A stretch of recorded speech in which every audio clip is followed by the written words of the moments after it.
gabrummaa hiddaan buqqifna yoo dadhabne immoo ilmaan itti guddifna sanbira dabarraan dhalootaaf dabarse.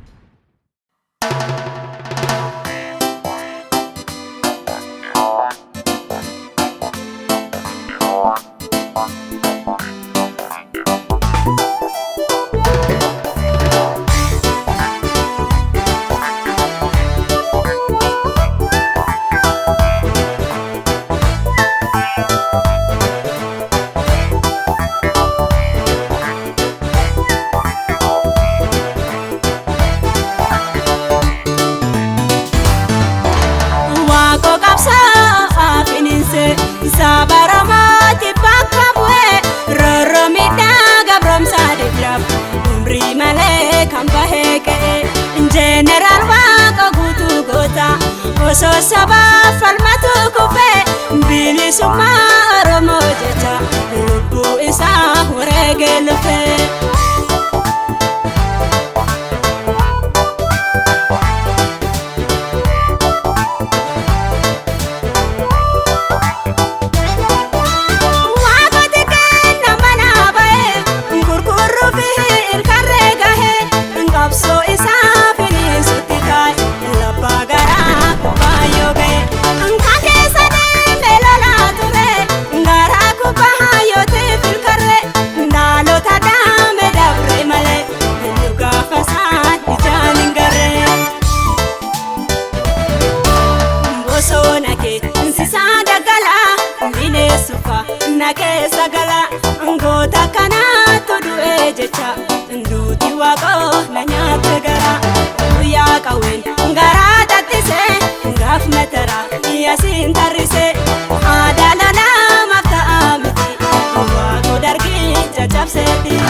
Sabaa falmatu kufe bilisuumaa Oromoo jecha lubbuu isaa wareegee lufe.